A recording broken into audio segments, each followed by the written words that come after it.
Must be. Well, now we've got to better move along. After all, we're in the first chapter of Helaman here, and we just come to Coriantumr's exploit, where he overruns Zarahemla. He marches right into Zarahemla, and the reason he could do it is because there was so much social unrest in Zarahemla. This Coriantumr was the leader, and he was appointed leader by Amoron, who was the brother of that rascal Malachiah. And Moron and Malachiah, and then so this fellow is a nephew of Malachiah, and he's been put in charge of it. He's running things, a nephew of Malachiah, Amoron, but he puts Coriantumr in charge. And Coriantumr here's an interesting distinction. Notice in verse 15 here of this first chapter. He was led by a man whose name was Coriantumr. He was a descendant of Zarahemla.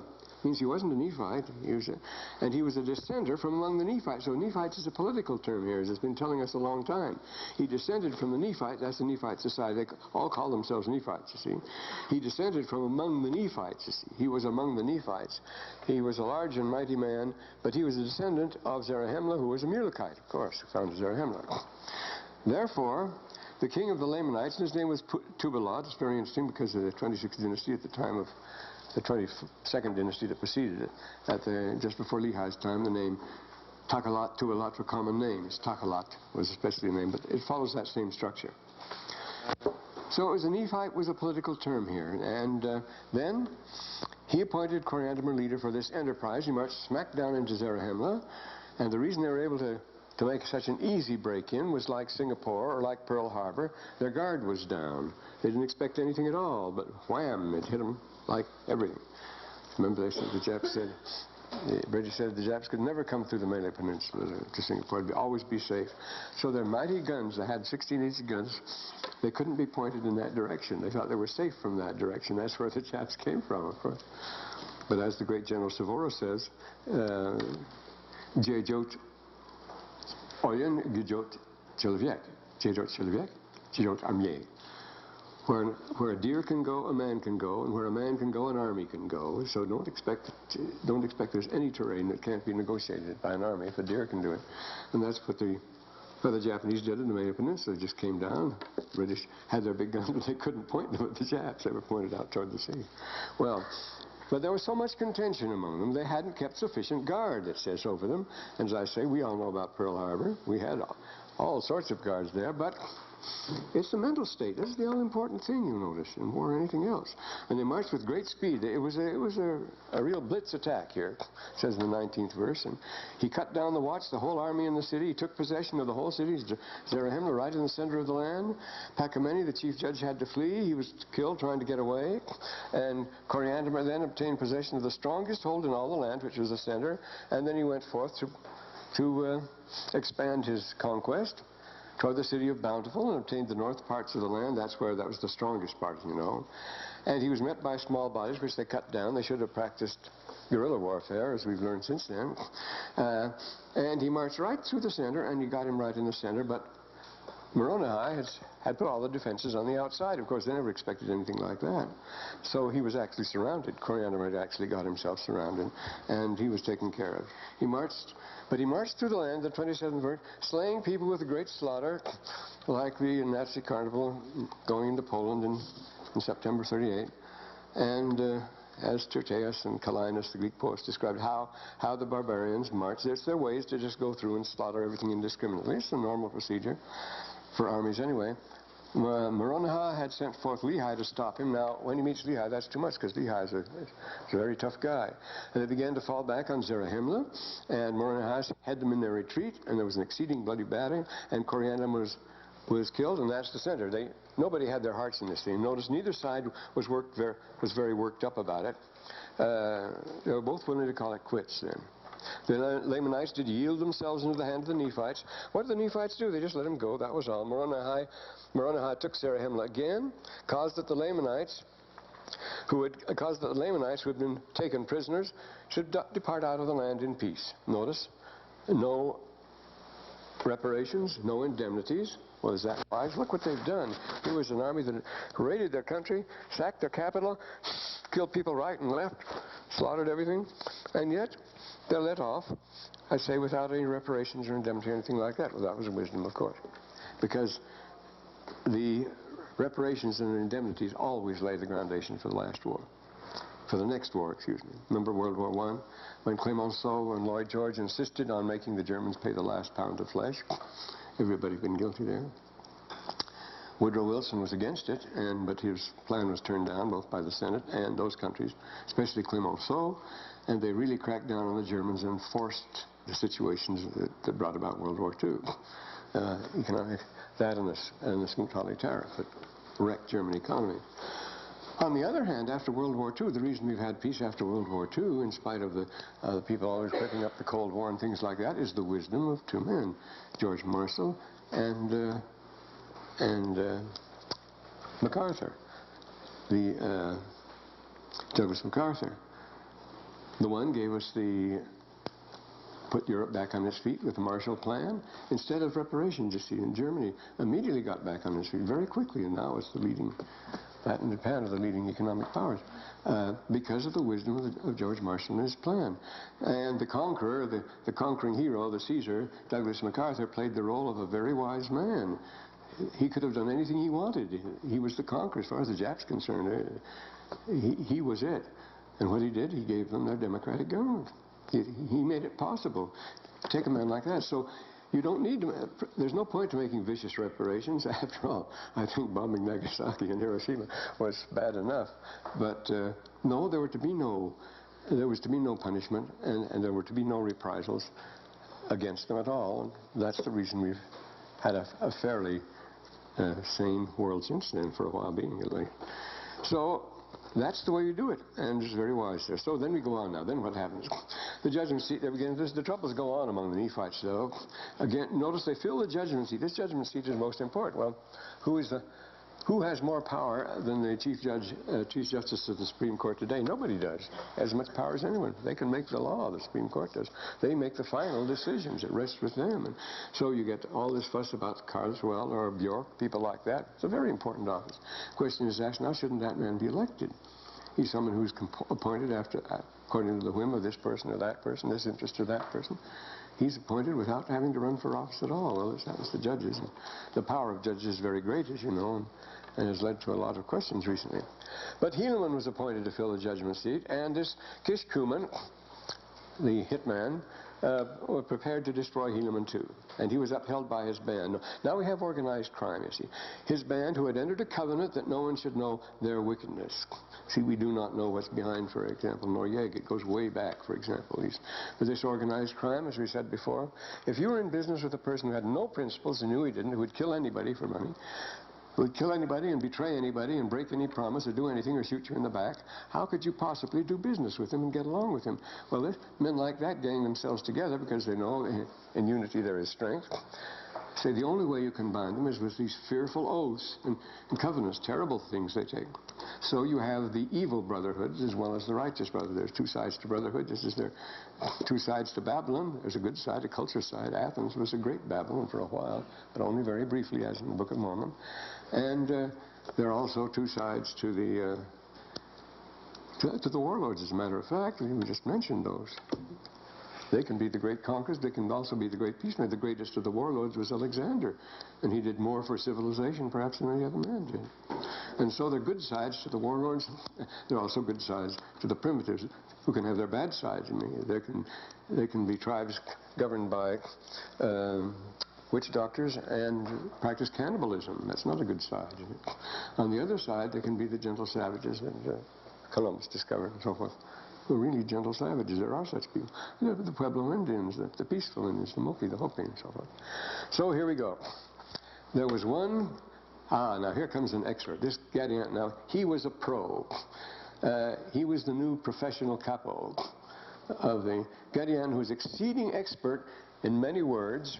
He's a fast talker. He could get. That's important. They always are, you notice. And also in his craft. Now this is his craft. He polished it. He was proud of it. He was efficient.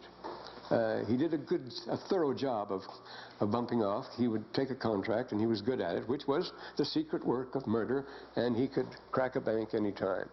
He was good at murder and robbery, and we have experts in that today. He was professionals. He was the leader of the band of Kishkumen. He headed the band now.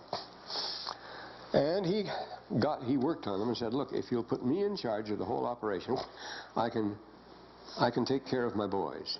He would place, if they would place him in the judgment seat, that's all he wanted. He would grant those who belonged to his band, they should be placed in power and authority among the people. They'd have the high office. Well, this is just the feudal system. I mean, the big bandit and gets his supporters, those who support him most valiantly, he's the ring giver, as the opening lines of Beethoven and Beowulf tell us. Going back the 8th century there, typical our ancestors. That was good kinning. How it started out. Well, in the days of woe. Should be placed in power and authority among them. So that's the way we take care of our boys. We do that in corporations and so forth. And here's one of the servants of Helaman. Now, he'd been out by night, and having obtained through disguise a knowledge of the plans. What was his disguise? His disguise was that of a defector, of course. He'd come over as an insider who knew all about it, and defectors are quite common. He was a mole, but he was actually an undercover man. He was a double agent for Helaman. He knew all the workings, and this is why they come to him, and why Gadianton says, lead me to him. Get me an audience with the judge, you see, so I can bump him off. See.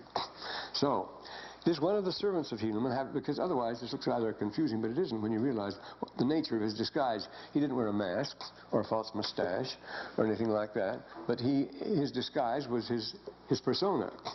He was a defector. He'd come over. He knew all about Helaman, you see. So this is it. And he had attained the knowledge of the plans of those which had been laid to destroy Helaman. See, this is a regular police practice. He was put in there as an undercover man, or, as I say, a double agent. Came to pass, he met Kushkumen in the street, about his business, probably waiting for him, and he gave him a sign. Kushkumen knew who he was then, decided he could trust him, and asked him to conduct him to the judgment seat. He knew where the judgment seat was, but you see, this would be what you would ask of an insider, of a defector, someone who knew about it. You get him into the presence of the judge without being suspect. Conduct him to the judgment seat, because as a foreign stranger, well, as the notorious Gadianton, he wasn't notorious yet, he'd run a risk, but not with this man, to take him there. So that's why he's very pleased. The servant of Helaman had known all the heart of Kishkumen. He'd found all about it. He's a plant. And how it was his object to murder, and also it was his object, those who belonged to his band, to murder and rob and gain power. This was the secret plan. So it pleased Kishkumen exceedingly. He's got an in to the judge now, and he knows what he's going to do. It's the big double cross. He had supposed that he should accomplish his design. Behold, the servant of Helaman, as they were on the way, he says, hey, look here, bang, bang, bang. He let him have it. I mean, this is a typical episode from any evening of TV. If you want to edify yourself, you'll find this happening. Notice the double crosses dominates the scene now, makes things more exciting. We've used up all the other good guy, bad guy ploys. Then notice he said, the servant of Helaman said unto Kishkumen, let us go into the judgment seat. And how did he know it pleased Kishkumen? How do we know it pleased Kishkumen if Kishkumen was bumped off on the spot, you see? As they were going, well, the servant reported. Of course, we get all this information from the well-informed servant of Helaman. He tells us the story. And so the servant of Helaman stabbed Kishkumen, and it came to pass that Helaman sent forth and came back and reported, of course, and Helaman makes no time. They're going to raid the headquarters. They're going to do a bust, but they're too late. They've already flown. This happens too, you see. Sent forth to take his band of robbers. Behold, when Gadianton had found that Kishkumen didn't return, very shrewd, very suspicious, and immediately said, we got to get out of here. There's something wrong. So his band followed him in flight out of the land. They wasted no time at all, so the bust was a bust. By the secret way into the wilderness, and when Helaman sent forth for them, they could nowhere be found. So that was that. But now he says, I'm going to tell you this 13th verse, very important. We shall see that this Gadianton band did prove the overthrow. It proved the overthrow and almost the destruction. Just as World War II proved the overthrow of the German government, the Nazi regime. It was the overthrow and almost the destruction. People almost destroyed the nation. It was its overthrow and almost they're not the same thing, you see. But the Gadianton band did overthrow the government. And did almost destroy everything, too, while they were at it, but not quite, you see. Almost the destruction of the people. Well, I didn't mean the book of Helaman, I mean the next book, he says. So, now we go on to happier times, or do we? We start out The next year, the 43rd year, was a nice time. There was a little pride in the church, some little dissension, but they were taken care of. First, third chapter. No contentions in the 44th year. Not much contention in the 40, but now it starts heating up. Much contention in the 45th year, and 4 years after, all hell broke loose. Now, how should that be so soon? Why would they change so quickly? Well, we see these things happen. In the 46th year, there was much contention, many dissensions, which there were they couldn't stand prosperity very long, could they? An exceeding great many who departed out of the land of Zarahemla. Now, this is this movement north, and it's a regular one. There were good people in it, too. It says here that the people of Ammon, the Ammonites, did it. Maybe it was to, in the 12th verse ahead, maybe it was to escape the general unrest, where it says that many of the people of Ammon who were Lamanites by birth did also go forth to this land. So it was a general pioneering movement, what it was. They're opening up new lands in the time of prosperity. Excuse me, in the time of troubles here, of political stress and rivalry and all sorts of things like that, as they start this big movement toward the north here. And yes, they did spread forth to all parts of the land. Now here we get some geography. We try to avoid it, but there must be some here. A little later we're told on that a certain place here was a day's journey by a Nephite from one sea to the other, so it was still in a pretty narrow neck. Exceeding great distance, that's a long way, to large bodies of water and many rivers. Well, is that the Mississippi Valley? Is that the Great Lakes? Is that central Mexico, which was full, as you know, of the Great Lakes at that time? Mexico City was built on a swamp, on the lakes. And they spread forth into all parts of the land, into whatever parts. Now we get a very interesting thing. This next section, read here to verse 12. It's the ecology and environment. See, it's only within the last 10 years or so, just very recently, that people have been taking that seriously. Now we realize it's one of the great threats. And in 1830, when America was covered with woods and everything else, they regarded nothing but something to be cleared away. But who ever got interested in ecology and environment? Well, this is a wonderful passage on that. This whole story here brings it all out, the importance of it. Up until very recently, well, in most cases still, ecology and environment were dirty words in Utah. I mean, people, they were against business, you see. They slowed it down. They were expensive, and they set natural resources aside which could not be immediately exploited. So it's been taught since recently 5-6 years ago that anyone who mentioned those things in the state of Utah was sick. You were interfering with business. But now things are different, aren't they? All of a sudden we realize it. And they realize that this is what happened here. And it's very valuable, this third chapter, for other things too. It shows us that there have been other people in the land, not Jaredites, these aren't, that have been inhabited before. You don't have to say every time you discover a ruin or an artifact, you say, well, that's Nephite or Lamanite. Well, that's absurd. But Mormon doesn't require that at all. It says more people can come after. More people came before. This is an example here. So then, they did spread into all parts of the land. Well, I want to show you here. I have a small map and a large one. You see the general idea. The thing we get here is, which is it? Is it east, west, or north, south? I have a bigger map here. Notice it goes more east and west than north and south. So you have seas north and seas south. And see, it talks about the sea north and south and the sea east and west from the same vantage point. They could move toward the sea north, south, east, and west. And that's so. There are places here where that can be done. We think of the Central America as running north and south. It doesn't at all. It runs east and west mostly, as you see there. Now, I have a big map. There's nothing to stick it on here, but it's a pretty good one. It's a National Geographic map here. And it shows what the layout is on a larger scale. And again, you can see here. If you look here, see, here is... It comes down here, and it's all... And here again, see, here's the Panama Canal. It enters from the Pacific side.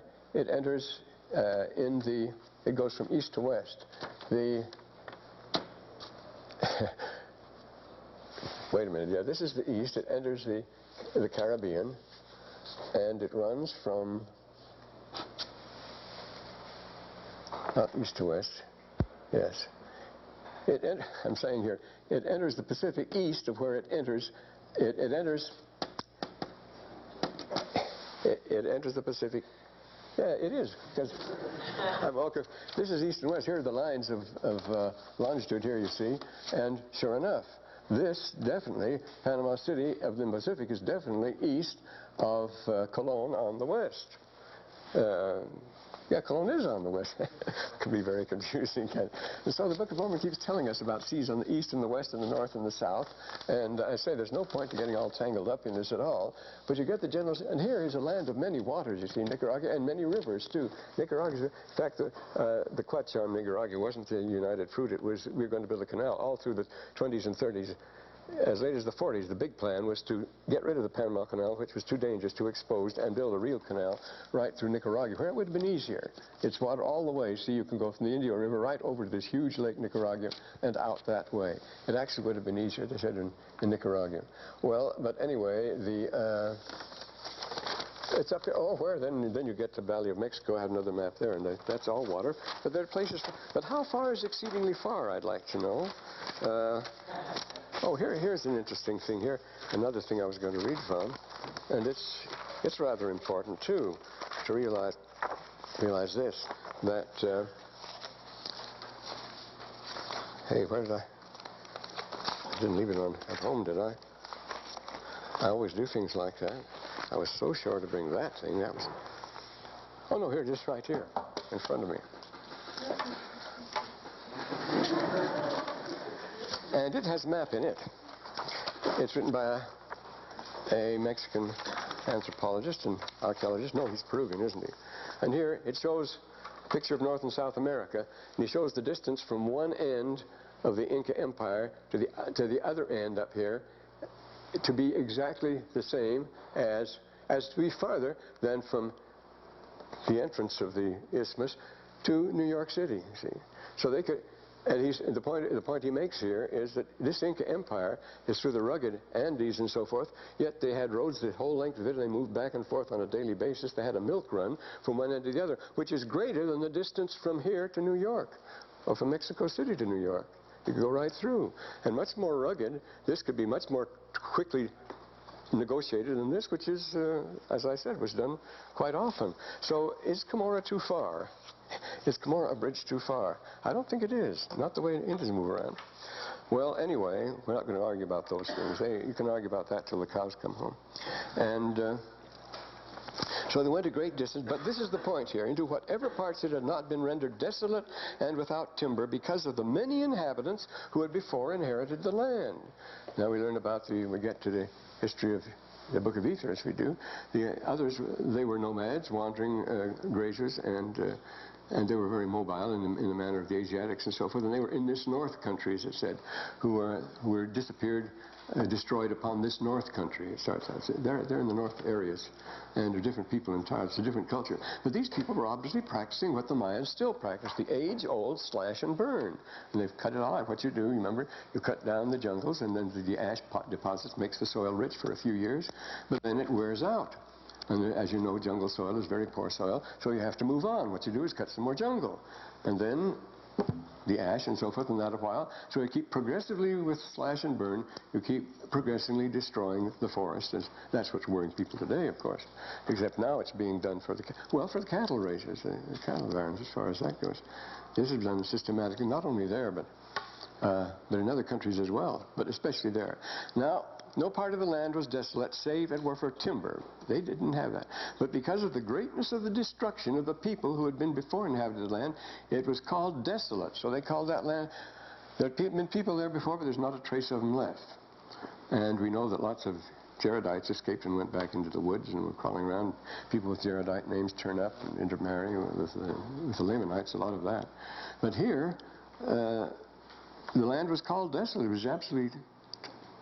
was absolutely cleaned of forest. All you see in a vast area of Oregon now, which was beautiful just after World War I, is stumps, as far as you can see. And that'll never grow back again. You don't realize that Provo Canyon was densely forested until the Great Forest Fire in 1915. It never came back again. Well, and there was but little timber on the face of the land. Nevertheless, the people who went forth became exceedingly expert in the work of cement. And this is a thing that made quite an issue about the book. One did build houses of cement in which they dwelt. I once thought the cement, well, cement is could be any bonded building. I mean, you use rocks with lime or stone between them, or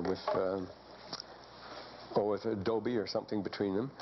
But it's real cement. In the National Geographic for August 1980. there's something about that. This is what it says. It's talking about this. Well, let me read you this section here. It's not. This is something, a talk I gave earlier down in Merida in Yucatan. But read something called. There's S.J.S. Wilkinson is writing. He says, in the use of poured concrete system, my engineer colleague David Helaman, say Elta Haynes builders excelled in the techniques remarkably similar to today's of poured concrete. It wasn't just building with bonded masonry. It was pouring concrete. It was real cement houses. Concrete, just as we talk about cement, which came as a surprise to me. I didn't know they'd have it that much. Let me see. It says here, many Latter-day Saints are disturbed when they read of the remains that must be much older than Book of Mormon times. In their simplistic reading of the Book of Mormon, they assume that the only people permitted in the hemisphere before Columbus were either descendants of Lehi or Jared and his brother. The Book of Mormon corrects this quite handily here. We learn here in this passage, you haven't finished it yet, how the Nephites pushing up from the south and exceeding great distance, it's more than 1,200 air miles from Guatemala to Mexico City, you know. They don't have to go into North America, into the Ohio Valley to go an exceeding great distance. Say, air miles, 1,200 miles from Guatemala to Mexico City. In a major infiltration, they settled a clearly defined territory. There was a sea, it tells us here, that there was a sea to the north and to the south, as well as to the east and the west. Of course, that can only be found in one region. That's Central America. We were just pointing to here. And the expression referring to the seas were ancient. And in the Codex Ramirez, which was published in 1944, we are told how the first Montezuma conquered almost from sea to sea and ruled from the sea southward and in another direction to the limits of the great sea. So they thought of it as a sea southward rather than the sea west there. So it is in this territory here. Great Montezuma, this is the way it puts it. Montezuma ruled almost from sea to sea. That would be higher up. He ruled to the sea southward and in another direction the limits of the great sea, 300 leagues to the south. The central highland of Mexico is described in all early records as a land of many waters. Indeed, Edward Selaire, who wrote the great in his 4th volume, maintains that the name usually translated as highlands, Anahuac, really meant land of many waters. The complete deforestation of the land doesn't suit the vast forests of the north. They wouldn't completely lay them bare, but with a very serious problem in ancient Mesoamerica, because I say of your slash and burn economy. So we can compare this passage from 5 to verse 10 here with condition in the valley of Oaxaca in the 5th to the 9th centuries BC. So we're going back 1,500 years there, you see, from the 5th century to the 9th century BC, when overpopulation, we're quoting here, created a growing shortage of timber for construction and firewood for cooking, apparently reaching such alarming extent that the hills were completely stripped of forest. That's a recent survey. So way back almost 2,000, well, 1,500 years ago, they were doing the same thing. And Oaxaca, which is one of the most lush and beautiful places right between there down on Tehuantepec Peninsula, it says, they didn't have not just only enough for building, but they didn't have enough for firewood, enough scraps to go out and gather wood. Firewood for cooking. That's an alarming extent. Completely barren. That's exactly what it tells us here. The land was barren. And it tells us that they were alarmed and took drastic measures here. It says they came to multiply and spread and go forth from the land. Notice, to go forth to the land southward and the land northward. You can go in both directions here. And they did spread so much that they began to cover the face of the whole earth, even from the sea south to the sea north, and from the sea east to the sea west to the sea east. See, the 8th verse shows us we're in an area where there's seas in all directions here, the way you take it. And this shows you, I say, this is a lesson in ecology, so how strict they were. There's to be no cutting of trees, any trees at all. The people who were in the land northward did dwell in the tents and the houses of cement, and they did suffer whatsoever tree should spring up upon the face of the land, that it should grow up. They wouldn't let you touch a tree, a growing tree, that in time they might have timber to build their houses, yea, their cities and their temples and so forth. So until the tree grew up, all cutting was forbidden. So you're not going to get firewood out of that, are you? What are they going to burn, coal? And it came to pass as timber was exceeding scarce, it keeps harping on that, in the land northward, what they did, they would ship timber. Well, now, if you go back to the earliest records of Egypt, the Old Kingdom, to the time of Seti, to the time of Pepi II, he left, well, we have lots of inscriptions, and then that great account from the year 1085, the story of Helaman, who was an agent of Pharaoh, one of the pharaohs in the north there. He was sent up to buy timber for Egyptian buildings, and that's, of course, Egypt is not rich in timber, to say the least, as you know. So they would bring it from Lebanon, and it is described in those texts way back before 2000 BC, and then the other was 1085 BC, because he gives us he had letters of credit, how he's to buy them, the trouble he had in the business, at times he was robbed and so forth. And then he describes how the oxen pull the great logs down from the Lebanon, how they're lined up and classified on the beach, all ready to be taken to Egypt, and they're pulled by special ships. And this was going back 4,000 years before Christ. They were doing this. The earliest tombs have these cedar of Lebanon in them. And at the same time, we know from other records from Babylonia on the other side of the mountains, Lebanon, where there were streams there. There were no streams on this side. You pull them down. It's very abrupt, as you know. You can see the pictures from there. Hills really pile up very, very high. They're terraced, very steep terraces all over Lebanon. But on the other side there were streams, and they would only work, of course, when there was heavy snows and in the springtime. And during the spring floods, then they would make rafts and float them down the river to the Euphrates, and they'd go right down to furnish the Babylonian civilization with their timber. The result is today, you see the flag of Lebanon is red, white, and green with a green cedar tree, a cedar of Lebanon in the middle.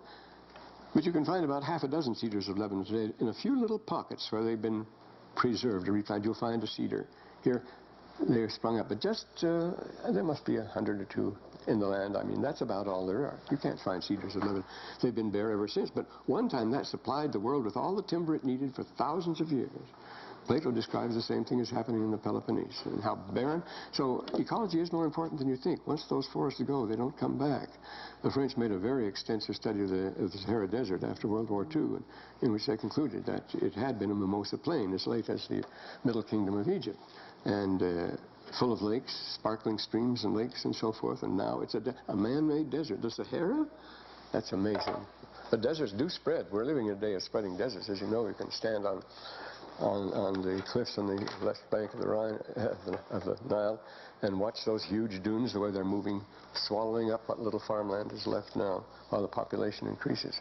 These are serious problems. And isn't this something here? Way back in the 1820s in upstate New York, which is all wooded country, where the woods were, you had to clear the woods by breaking your back, as Joseph Smith's family did, to get enough land to cultivate, that you should say that the destruction of timber can be alarming, can be serious, can damage a civilization, and should be very strictly dealt with as far as this goes. And here we get it in the Book of Mormon. So it keeps us up to date here. And so they did enable the people, and thus by transporting timber. It was a big business transporting. I say in the ancient world, it was a big business. It went by sea, the Mediterranean. The main business was cedar of Lebanon for many years in the east end of the Mediterranean. And thus the landlord and many people of Ammon, they joined it too. So it was a peaceful migration, and many records were kept of this proceeding. Now here's another interesting. Many records, very large. We can't give 100th part of them here. It tells about, now here's a list of themes and subjects that you might write on. Take your choice here. Notice, well, there's accounts of wars. We've been talking too much about them. And contentions. This is another theme it's talking about now, social troubles, and dissensions, and their preachings, and their prophesyings, and their shipping, and their building of ships, and their building of temples and synagogues, and their sanctuaries, and their righteousness and their wickedness, and their murders and their robbings and their plunderings, and all manner of abomination and whoredoms cannot be contained in this work. Well, what about these vast libraries? Are you going to find any? I remember when I was teaching at Claremont, there was a girls' humanity class at Scripps College there, see. I taught it on on Tuesdays, and Professor Goodspeed, who had retired from the University of Chicago, he was the big New Testament man in those times. He taught it on the other. We taught it twice a week. I took one day, and he took the other day. And the girls used to say, but look, Professor Goodspeed said there was no Hebrew written in the time of Christ. Nobody wrote Hebrew. There's not a scrap of Hebrew, of colloquial Hebrew, anything like that written from the time of Christ, and there wasn't at that time. But then along came 1948, and all of a sudden they started finding the Dead Sea Scrolls. Now we find thousands and thousands of documents and letters, all written in cursive Hebrew by the Jews. To that time, it was entirely unknown. And then this is the way with these records are always discovered in an explosion when you get almost too many. Now, for example, ancient studies began with the discovery in Nipper in 1850s by Stephen Langdon, by Langdon, of the great library of Assurbanipal. It was a tremendous library. They didn't discover just a record here and there. You discover a whole library. And then the same thing happened. And then a little later, in 1887, they discovered the Amarna Library, a tremendous amount of letters, correspondence between Egypt and the princes of Palestine, up to the time the Hebrews took over there. And the Hebrews are in it and everything else. All these hundreds and hundreds of letters, 800 letters. The whole thing, it was too good to be true. When these letters, they started shipping these letters, they're on tablets, and they're written in cuneiform of all things, yet they're in Egypt. And when they started arriving in Paris, they started destroying them. They said, these are fakes, they're no good at all. Then suddenly they did a double take and realized they were genuine, and what a difference this made. And so you have the Amarna letters, and then you have in the 1930s, all of a sudden, at Ugarit, in a totally new language, North Semitic language, the libraries of Ugarit, which was a very rich city on the coast, occupied by Phoenicians, people related to the Greeks, but they wrote they spoke the little Canaanitish language. It's written in Canaanitish and so forth. So in Lehi's time, there are all sorts of Greeks there and so forth. But this was earlier, see. The letters of Ugarit from 1200 BC, 1300 BC. And the Amarna is a huge library. Then all of a sudden, remember, well, I say, just after Professor Goodspeed died, all of a sudden they discovered Qumran and the great text there, say thousands of documents and so forth. And then at the same time, they discovered, nobody paid any attention to Coptic, but now if you're going to study for the ministry, it's as important as Greek. Why? Because the same time they discovered the library at Qumran, they discovered the Nag Hammadi library, which is all in Coptic, the earliest Christian text known. Again, a huge library. We have shelves from here. And so it goes. And then finally in the 1970s, near Aleppo, the Italians were finishing a dig. The last day, they were closing out for the season and so forth, and somebody unearthed the corner of a tablet there, and was curious. Of course, the written tablets, the first one they found, they got excited and made further diggings. It was a room in which there were 15,000 tablets stored. So you find these records all at once. You find them at a particular time late. They most come out late.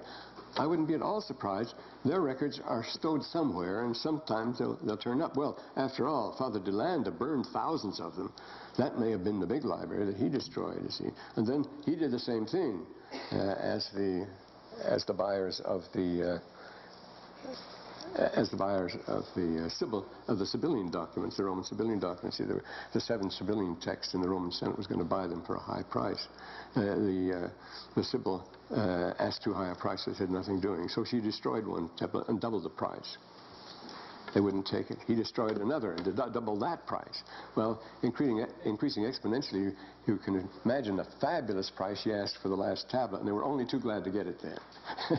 So this is the way it went. And it's the same thing here, that the Nag Hammadi text and the Qumran, but these others, we paid no attention to them, and they come out all of a sudden. And Father de Landa did a double take too, you see. He bitterly regretted what he had done when it was too late. He don't lock the door. So we be careful about these things, the preservation and so forth. So the records are there. There's a big ball of wax here, and here's the subject. Many books, there's many records, chiefly kept by the Nephites, but not only by them, you see. Chiefly kept by the Nephites, it says in the 5th verse here. Where are we going to find them? They've been handed down from generation to generation, and the people are scattered on the face of the earth and mixed with the Lamanites. The Lamanites are mixed with the Lemites, so don't call it a pure Lamanite by any means. The 16th verse here. And the Nephites had become more wicked and wild and ferocious than the Lamanites. Now here he has a switch. This is another story now. And you notice, we're told that the righteous people, they become a dark and loathsome people and so forth. There's no mention of skin change here or anything like that. That doesn't necessarily accompany the thing at all. We won't go into that. That's another story. We take that the other semester, the first semester. But here, then, there's still great contention in the land. And, well, how can they carry on this contention year after year? Well, the Book of Mormon came out in 1830. And up until then, the country had been rather quiet. And then, as you remember, what happened at Charleston in 1832. And then all through the 1830s, the 1840s, 1850s, nothing but ferocious, vicious contention. The country that led up to that terrible Civil War, the worst Civil War we know about. And all through those years, the 30s, 40s, and that terrible contention never stopped over the issue of slavery, and of course, in the new territories and the like. So, it's not impossible that they could carry on for 6 years here and being nasty to each other. And then came Helaman. He filled the judgment seat with justice, and he handed over to his two sons, Nephi and Lehi. Then there's a let-up in the 20th. Things get better then, all of a sudden. But at the same time, in the 23rd verse, the mob is moving in. They're doing it very subtly. They're not advertising themselves. Continual peace established in the land, save it with a secret combination which the Gadianton robbers had established in the more settled parts of the land. Of course, in the urban districts, of course, that's the way they do it. But it certainly caught the government off guard. It was not known unto those who were heads of the government. See, they moved in very subtly. They'd learned they had to run for their lives before. They cleared out. Now they're going to be very shrewd about it, and as they do today, of course. All this infiltration has been going on for years. That comes to the drug. They're not just the drug, but the others and so forth. Been known to the head of the government, the capos of the mafia. Known to the head of the government, therefore they were not destroyed. Nobody knew they were there. And the church enjoys great prosperity. It's absolutely amazed at what's happening to the church. This is the 49th year, you see. And blessings were poured out on the people. The high priests, the teachers themselves, were astonished beyond measure at this great progress. You're astonished at the progress of the church today. There's no real reason for it that you can explain, except that it's the work of the Lord. I mean, happening in the strangest places where you'd never suspect it. Very strange places.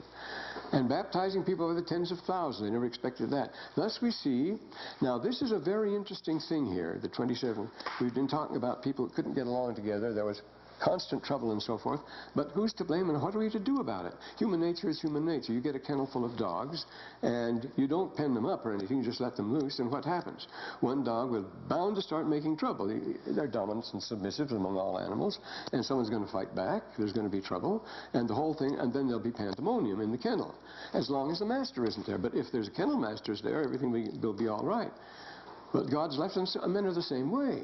We've seen they will not behave themselves if they're left to themselves. But the Lord, Jesus Christ, is the one around whom we can center our hopes for any kind of peace and cooperation here. That's all. We can't do it ourselves. We cannot any more than dogs will behave. Just statistical probability or anything else, they will not behave, and they'll start. And once it fight, it will become pandemonium. All the dogs will get into it, and it's happened again and again in the world, and it's happening today. So these are very wise verses here, the 27th. Thus we may see that the Lord is merciful to all who will, in sincerity of hearts, call upon His holy name. You don't trust in yourself. You see, you must call upon His name, because you don't have the wisdom to carry it off. And it's the gate of heaven is open unto all who will believe on Jesus Christ. It's perfectly open to anyone. Thus we see that whosoever, notice it's talking about individuals, no matter how the world goes, the individual can be happy here. That whoever will may lay hold upon the word of God, which is quick and powerful, which shall divide asunder all the cunning and snares that surround us. Everything is deception with us as far as we're concerned. Trauma and Laban, this sort of thing. Cunning and snares and wiles of the devil, and lead the man of Christ straight on the narrow course. You can go through it all and won't be affected. And then you would even notice here, there is nothing under our feet in our society. We have no solid ground. We're just going on from day to day, like the stock market. We're just carrying on and living, I say, from one day to the next. That's what you do. Say there's nothing under our feet, as Shakespeare says, or to be imprisoned in the viewless winds and born with restless violence round about the pendant earth. The earth is pendant, it just hangs there. We're born in restless violence, and we have no place to put our foot. We have no security, no solidity, nothing you can rely on, except we rely on the darndest things, and when the market cracks, then what happens, you see. But notice the cunning and the snares that lead us to the straight and narrow across the everlasting gulf. This isn't just rhetoric he's pulling off at all. It's a very strict instruction of our situation.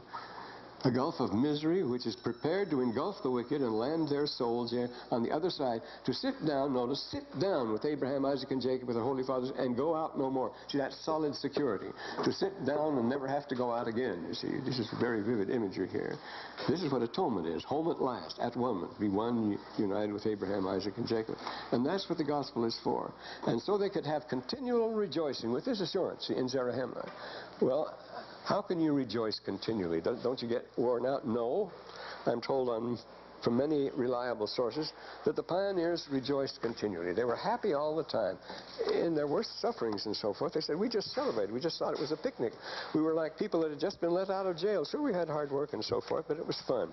Well, it is possible to be that way, but we certainly have forgotten a few lessons, haven't we?